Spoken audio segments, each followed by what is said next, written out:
No, it's not a political trend, it is more a sociological trend. And you see that, yes, some cities like Shanghai and so on, they are larger than the Benelux together. Wow. So you see also the power of these cities, and cities, in the meantime, they are competing to each other also for the talents, for the scarcity of the talents. But my point is the same, whether you're making a political point or not, and I'll take you as well, that actually at a countrywide level and at administration-wide level, at a UK government, just pick a government, doesn't matter what, it's actually other authorities, regional authorities, who are taking the lead. We're not relying on state-led competitive initiatives.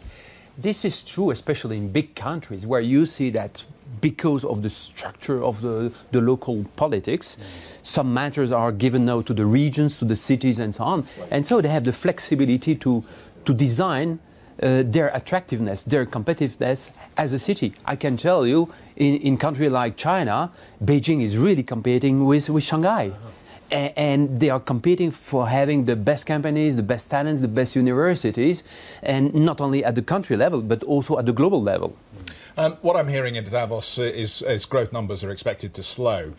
Just linking in your report and the overarching message here, that suggests to me that actually we're not going to see much significant wage growth from here in key economies going forward. And the message from the fourth industrial revolution increasingly is we just have too many workers. We're going to need less workers going forward for the international economy that is taking shape right now. Alain, are all these negative signals for those who haven't been able to reskill, who are left behind in a sense?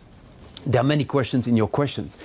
First of all, about wage inflation, we see that there is wage inflation in the countries, in the areas where you have really scarcity.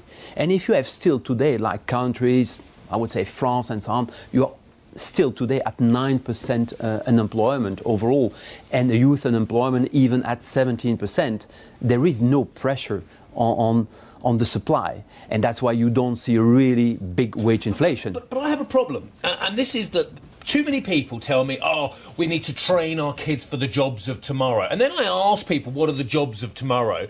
And they can't give me an answer. And if they say to me coding, I say to you, show me a machine that can't code better than my children. Show me a machine that can't do it. So what are these jobs that we're supposed to be giving our children for the future? First, the parents, they should learn two things to the kids. First, to become curious. This is very important, curiosity, and second, to lifelong learn.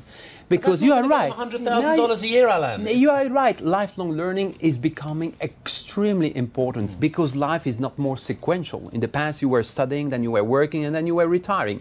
This is finished. Today, you have to study, to learn, and work and learn. I'm not buying it. I'm not buying it. I'll tell you why. Because the student debt levels have gone through the absolute roof on both sides of the Atlantic, and I'm sure it's the same in Asia-Pacific as well. So we're telling our children to have a lifetime of student debt before they even get into the workplace. This is why we are so supportive about vocational training, because it's not only good for your skills acquisition, but it is also good on the financial side, because you are learning while you are working, and you are learning the right skills, the skills which are really today in demand.